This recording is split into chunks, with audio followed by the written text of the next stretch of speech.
I wish to make our position plain beyond any matter of doubt as regards the African continent.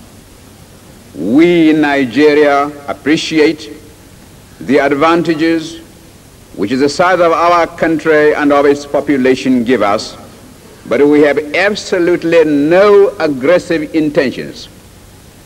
We shall never impose ourselves upon any other country and shall treat every African territory, big or small, as our equal, because we honestly feel that it is only on that basis of equality that peace can be maintained in our continent.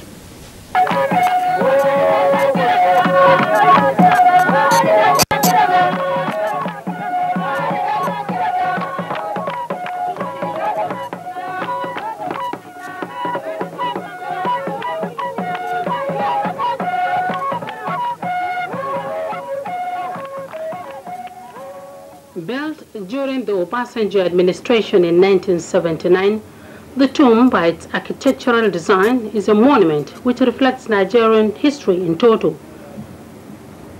As one enters, there is an eerie feeling due to the pitch darkness along the passage. This represents the pre-independence era. As one proceeds further, there is a ray of light corresponding to hope for independence. These steps represent the colonial era and the civilian rule, taking one down to full light, meaning Nigerian independence. Here lies the remains of late Sir Abubakar Tafawa Balewa. The colorful stripes on the wall equate to the 356 ethnic groups in Nigeria, opening up to the sky, showing the open-mindedness and high aspirations of the late Tafawa Balewa. This bridge leading to the exit has cracks in between, depicting the civil disturbances after the assassination of the Nigerian first Prime Minister. The late Sir Abubakar Tafawa Balewa has left a lot to be remembered for, especially spiritually, as he is among those that saw to the entrenchment of democratic rule in the country. The first Nigerian Prime Minister also left behind several mementos housed in this building within the premises of the tomb.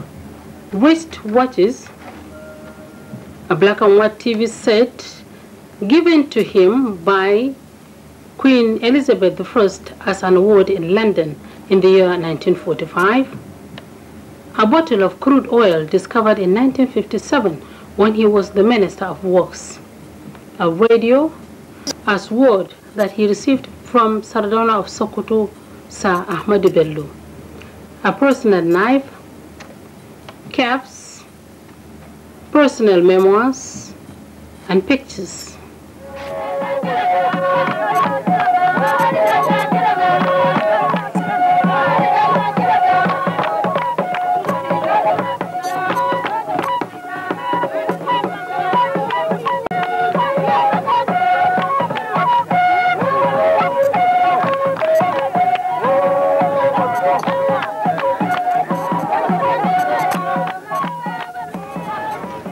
Born in Tafawa Balewa town in 1912, his father, Malam Yakubu, popularly known as Danzala, was said to have migrated from Zala village near Bauchi. The town, Tafawa Balewa, is just about 80 kilometers away from the state capital.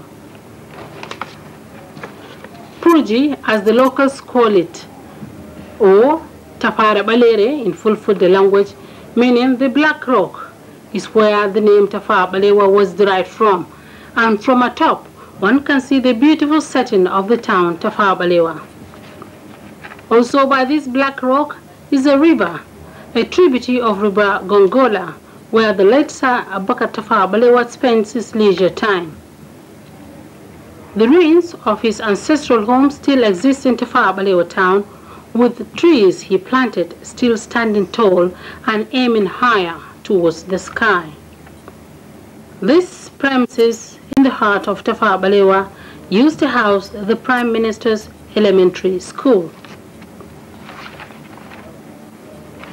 The famous Abubakar Tafawa Balewa University, Bauchi, Abubakar Tafawa Balewa Stadium, Abubakar Tafawa Balewa Way, Tafawa Balewa Housing Estate, and of course, the Tafawa Balewa Tomb are just a few structures named after Sir Abubakar Tafawa Balewa in order to immortalize the man in Bauchi State.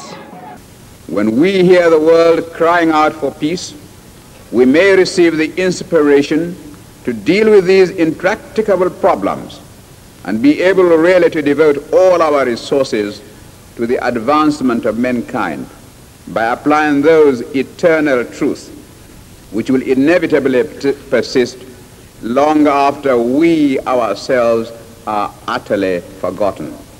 Thank you, Mr. President.